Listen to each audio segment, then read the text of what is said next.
Hi, welcome to your interview about the Tyrone student who had a recent Colorado trip. I'm your host, Addison Warren, and here with me I have Dylan Eckenrode, who is a senior at Tyrone, and behind the scenes we have Amaya Martin producing. So thank you, Amaya. So first things first, how long have you been hunting for?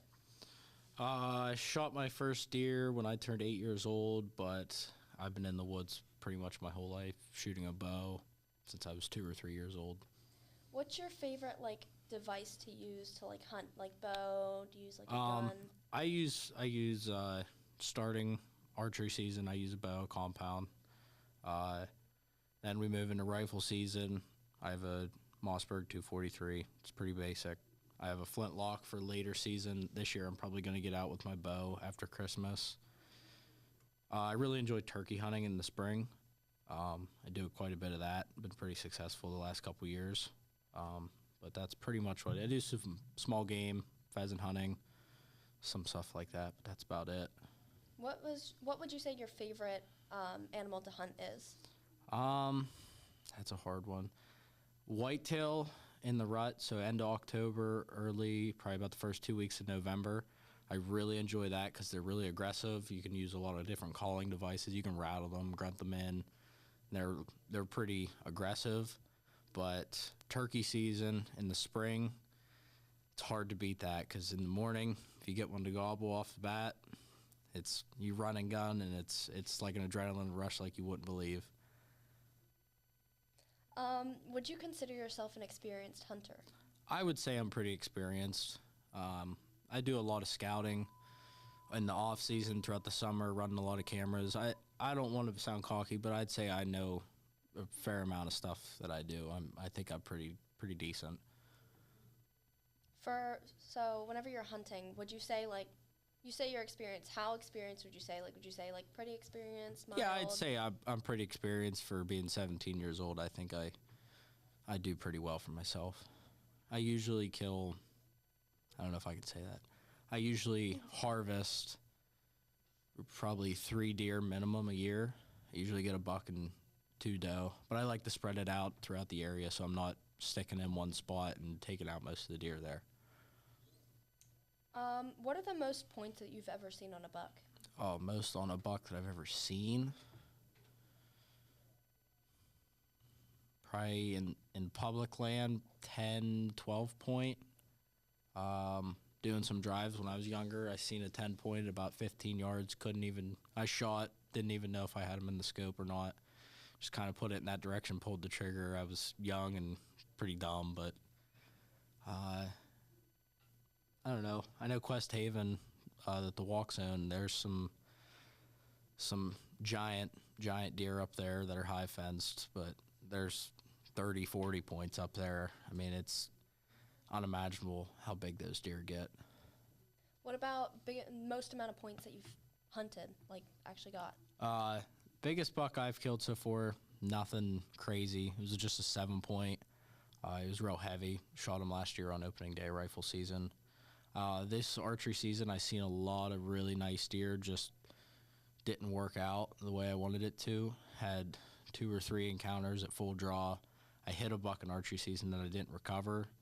That may be pretty sick, but it was a really good archery season for me. I seen a lot of deer, seen a lot of big deer. But, yeah, I was pretty thankful for that. So I've heard from a lot of different people, like students, I've heard from adults, that people aren't finding a lot of deer this year. Would you say, there's not as many this year from what you've seen, or would you say, it's pretty, normal? What would you say? I am on that same bandwagon there. I think that there is still about the same amount of deer. It's going to be very controversial because I'm a compound hunter, but I think due to the advancements in crossbows, I think a lot of people are using crossbows now, and that's pressuring the deer a lot more. This year in rifle season so far, the opening weekend, I seen maybe 15 deer in the first 3 days in spots that I usually see 10 to 15 in a day. I think with crossbows coming out for everybody to use and not just handicap and elderly and how it used to be, I think that's put a lot more people in the woods, which is good, but I think that means there's a lot more deer harvested earlier So rifle season's become a lot more of a challenge than it has. But yeah, I think there's the same amount of deer, just there's more hunters in archery season. So going into your trip to and from Colorado, did you drive? Did you fly? Like, how did you get there and back? So we took my dad's truck. It was myself, my dad, and our family friend, Matt Farbaugh. We got in the truck on a Friday after school and work. And the plan was to stop Saturday morning around 6 o'clock. We were going to get a hotel, get a couple hours of sleep, and then go make it there Sunday evening. But we did really well. Dad went like 12 hours, made us to Iowa, which was like 12 or 1,400 miles. And we were all in good shape. Dad jumped in the back seat. Me and Matt got up front. Matt drove the rest of the way. So we drove straight through. It was 27 hours. I think it was 1,800 miles driving straight through on I-80, which was actually a pretty nice stretch of highway. Seen a lot of different country. I mean, we've seen everything from here to Iowa was pretty much relatively flat, couple hills and stuff.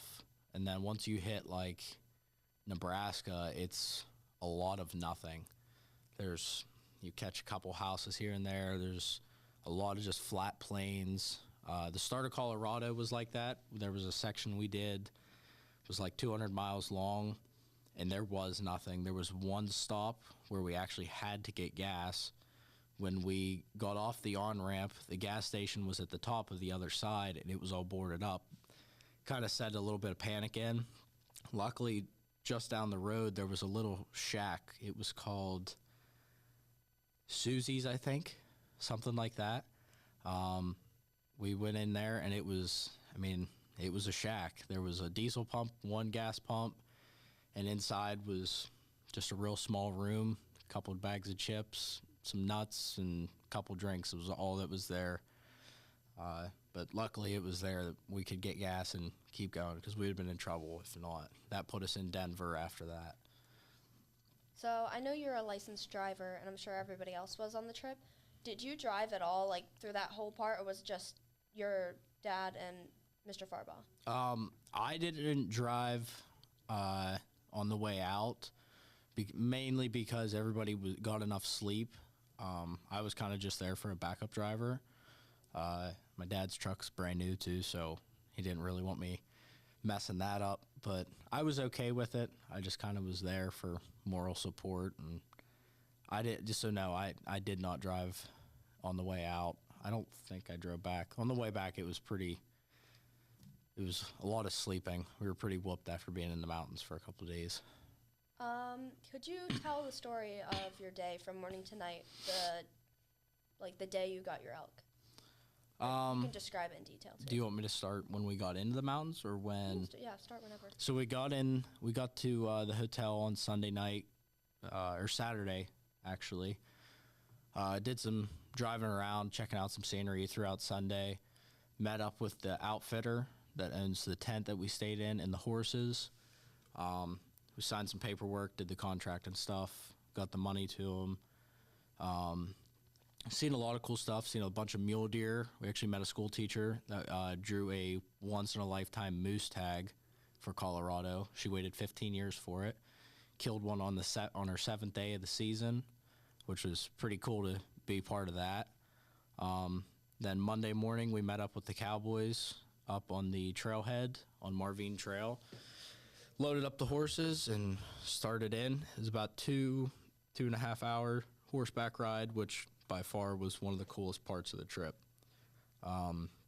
We got into camp, got everything situated, moved into camp, got ready, did a little scouting around. That evening we went out on a glassing knob to glass the hillside. It's a giant mountain. Ran into 2 guys that actually packed in, which props to them, because that's a heck of a hike. About 8 miles and 2 to 2,500 feet of elevation straight up. Surprised to see them there, but we did some glassing there. Didn't see anything, so we went to the other knob right at dark, and we seen some elk over there. Tuesday, we had all day to, do some scouting, get used to camp. So we went out to the other glassing knob that we had been on, seen a giant bull on the hillside, mountain side across. And I think there was like 4 or 5 cows over there. Initially, when I seen them, and Matt too, we were like, oh, we're going to go after those. Well, we realized that's like a 2-day hike to get to where those were. To get down the mountain and up the other side's like about a day at least to get there. So we kind of just watched the elk go. There were some other hunters in the bottom. Hoped that they would get some shooting, maybe drive the elk over, but didn't really hear anything. Wednesday was opener. Got in a little spot in a wallow, which is just a field with a pond pretty much. Right at first light, I spotted an elk up on an avalanche slide about 400, 450. Didn't get a shot at that. Couldn't really see if it was a bull or a cow. Soon after, we had 2 cows come into about 25 yards, which was awesome to see. None of us had cow tags. We all had bull tags, so we didn't get any shooting at them. But it was really cool to see how close they are. It was like, that's a horse. Like, that's a giant animal. Thursday, we didn't see any. Matt got some shooting in on some bears. He seen some bears. Hit one, wasn't able to recover it because it was getting dark and it was too dangerous to climb up on the boulders. They move around a lot. I also seen a bear Thursday evening. Came across at about 400 yards where that elk was. Seen a coyote. That was about it for Thursday. It was a really nice day, but knowing that the cold front was moving in the next day on Friday morning, we thought, that might be pretty good. They might be circling around. Sure enough, we left the tent at 5:30. On Friday. This is where things start to get weird. So we left the tent at 5:30, made it about 10 minutes up the trail. My dad and I kind of just wanted to take our time, not get sweated up. It was, I think, 16 degrees when we left. It was the coldest day yet. About 10 minutes in, we stopped just to cool off a little bit, and we heard some gunshots. And at 5:30 in the morning, that's kind of an eerie feeling because it's still dark and you're hearing gunshots and there's nothing around. So our initial thought was mountain lion or bear was in those guys' camp that we seen on Monday. We thought maybe they opened their tent and there was a mountain lion because they were spotted all summer and in archery season over that way. We found some tracks in the field. So we were like, okay, Matt's going that way. He should be able to check on them. Well, we tried to get a hold of Matt. We had no response from Matt. Kind of got us a little worried. We got into the field about 6 o'clock. Got set up at 6:03. There was a boom. Thought it was another gunshot. It seemed a little exaggerated, but being in the dark still, at 6 o'clock in the morning, a gunshot's still weird to hear. And that one was really, really loud and big. I said to my dad, I said, yeah, I felt that in the ground. And he said, yeah, that was weird. After that, for about 15 minutes straight, there was just gunshot after gunshot in that same direction. There was probably 30 to 40 rounds shot off, which seemed also very odd in the dark. We thought maybe there was some elk out in the field in the bottom that they were shooting at. We weren't sure, but we never would have thought what was actually going on was what happened. So at about 5 till 7, it was pretty daylight. Everything was frosted over. It was really cold. And my dad says, Dylan, there's an elk in the field. So I got the gun on him, and he was about 115 yards. And I realized, oh, that's a nice bull. And I said, I'm going to shoot. And I clicked the safety off, and he wanted to make sure it was legal because you need, in that area, you need 4 points on one side, or I believe it was a 4-inch point on the front. When he was looking at us, we could not tell if he was legal until he turned his head, and we seen 4 points. Dad gave me the green light. I shot. Weren't sure where the shot was. I assumed it was good because I was shooting a very, very good gun. It was very sighted in. We went over about 20 minutes later to check for blood. Couldn't find any blood. Same tracks. but they were all fresh tracks. And the night before, we believed that there was elk all through that field. So we just kind of thought maybe we'll back out. And Dad started to walk away, and I just wanted to look over the hill. And when I looked over the hill, I could see his right side sticking up. He went like 15 yards maybe and piled up. And after that, it was all excitement, jumping around, get some pictures. I'm guessing you'll probably put pictures in the article. I added them. Do you know how much that elk weighed roughly? I mean, there's no real way to tell because you can't drag them out and put them on a scale. We figured he was between 500 and 700 pounds is roughly what they usually are. So he was probably around 650, which is a big animal. After the excitement was still kind of settled down. Obviously, we're still pretty pumped up. We realized, the work begins. So we started to quarter the animal out. Do I need to go over that, how that works? You can.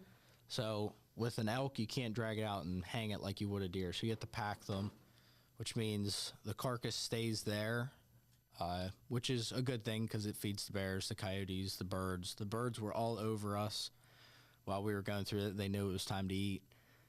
So you go up between the back of the front leg and the front of the back leg, and then you just keep peeling the hide back, and then you just start taking meat off. I mean, the neck meat, the front shoulder comes off, hind quarter comes off, then you got to get the back strap, and the last thing you take off is the preacher's meat or tenderloin, whatever you want to call it.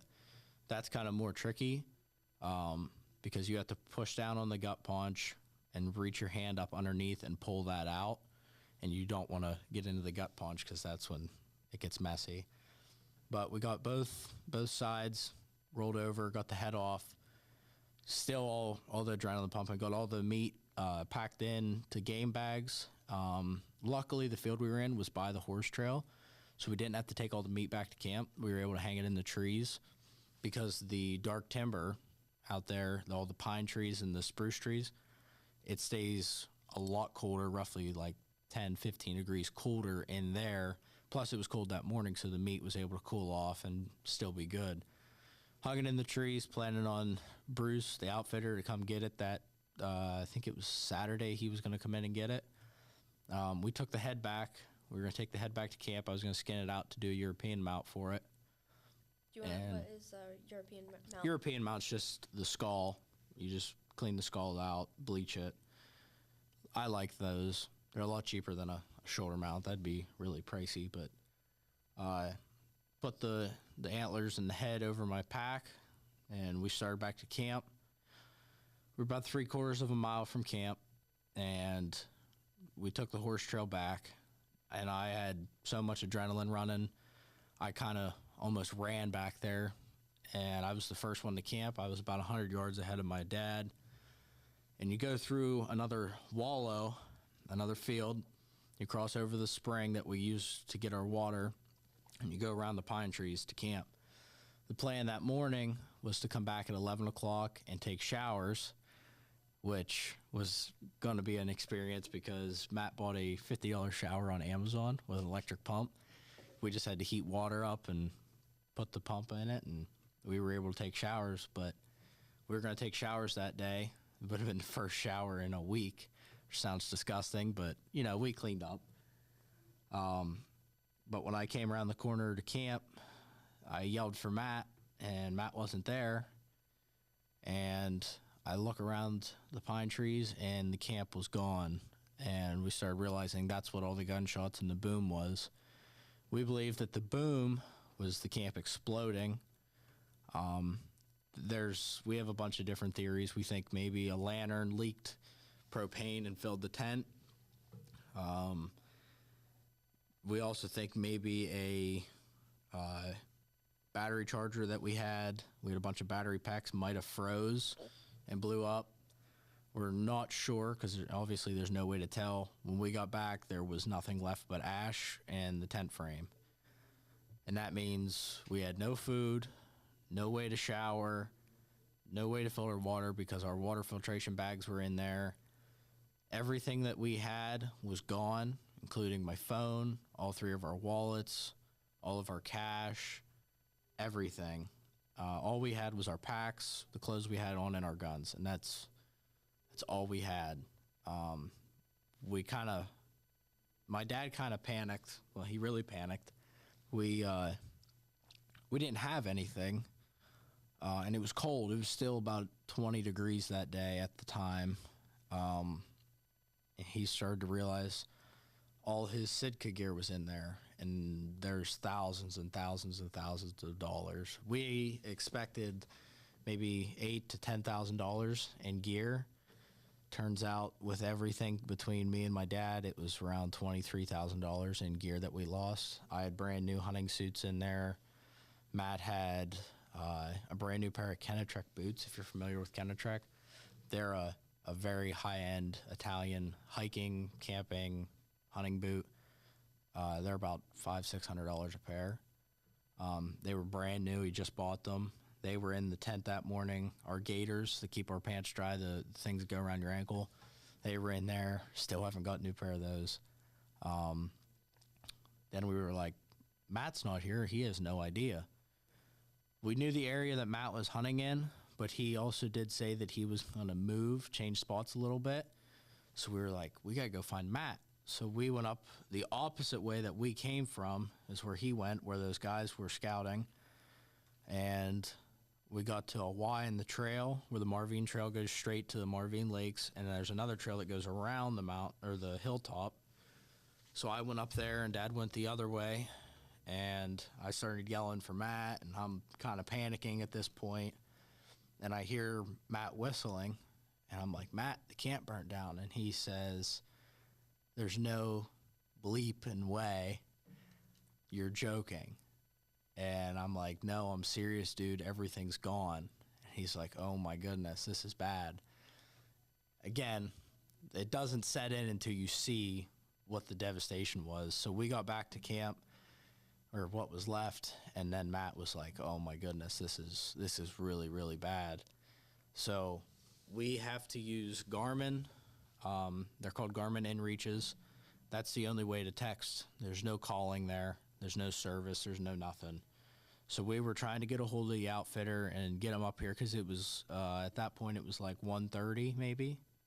No, it was before that. It was like 12:30 till we got everything situated and realized, oh, we got to get out of here because we have nowhere to sleep. And it's cold. We have no food. So my dad was able to text my mom. She called Bruce repeatedly. He didn't answer. Well, we didn't know. Bruce was at another camp in the mountain and had no service also. So Dad was able to get a hold of one of the cowboys that was off that day. His name was Colt. Thank God to Colt, or else we wouldn't have got out. Colt was friends. His mom was friends with Bruce's wife, Mary. Mary was able to get a horse trailer and load them up by herself. Drove the horse trailer to the trailhead, got a hold of her grandson that's a cowboy and his buddy. So grandson was Buzz. I can't remember the other guy's name. They got a hold of, I think, 4 horses. So there was a pack horse, their 2 horses, and 3 horses for us to ride. We threw our packs on there. Or before we got there, they said it was an hour and 45-minute trip. They did it in 45 minutes. So they were all out running the whole way across to get to us before dark. We had to do about 3 miles down the mountain to meet them at another camp. We met them. They didn't really know what was going on. They just thought that the camp had caught fire. And we told them, no, you don't understand. There's nothing left. And they were like, oh, okay. We showed them the pictures, and they were like, oh, well, that sucks. Got on the horses, got back to the trailer there in the parking lot. Bruce is a really great guy. He helped us out. He got us a hotel room for, I think, a night, maybe 2 nights. I can't remember. At the hotel that we had stayed in previously. The, what was that called? The White River Inn. Awesome place if you're ever in Meeker, Colorado. Check it out. And he gave us $500 cash to, because we didn't have toothbrushes, we didn't have deodorant, we didn't have clothes. So we got some necessities and stayed there. We got some dinner at the place, another place. They had to go get our meat still Saturday, so we hung out there. They got our meat to us, and after that, it was just a long, empty truck ride home. We had the truck bed. It was an 8-foot bed truck that we took. It was clear full, and we pushed on the stuff to get it through. On the way back, we had enough room for 3 coolers and still an elk head, and there was still room because there was nothing left but our packs, the coolers, and the elk head. But yeah, it was quite a experience. Absolutely beautiful place. You said it was Meeker, Colorado? Yeah, we stayed in Meeker, Colorado. It's just a small town. It's weird compared to here because at like 8 o'clock, it's like the stoplights even shut off. There's nothing open. There's nothing in there after 8 o'clock. Everybody goes to bed. It's a really cool little town. It's just an old western town, not a big population or anything, but it was a really cool place to be. So you guys didn't end up taking your $50 showers? Nope, we did not get our 50. Matt did. Matt showered, I think, twice, and he said it was awesome. But me and Dad weren't able to do that. We had dude wipes. That's all we had. That's not the greatest. No. Is there anything that you learned from that trip that you want, like, people watching to know? If you think you can go to Colorado or somewhere out west and just go pound the mountains, you better be in shape. Back here, there's almost no way to get in shape for it. The air is so much thicker out there. It's weird. You catch your breath faster, but you lose it just as fast. So it's a whole nother ball game when you go to Colorado or out west like that, hunting in the mountains. We stayed at our camp. It was at 9,500 feet, I think, and we hunted from there and up. So we were around 10,000 feet hunting. Is there anything else you can say about your trip that you haven't previously mentioned? Would definitely do it again. Hopefully the camp wouldn't burn down again, but I would definitely go back out there in the future. You said that big boom was the camp blowing up eventually. Yeah. You guys felt the ground shake, but you didn't see anything, nothing. From where we were sitting, you couldn't see over there with the dark timber and the big blue spruce trees and stuff. There's no way to see. We did find parts of a battery pack about 40 feet from the camp. The grates that were hanging on the trees for the campfire, they were blowed off the tree. I mean, it was just a whole weird situation. None of the grass was burnt. It was weird. Thank you for being here. Thanks for having me.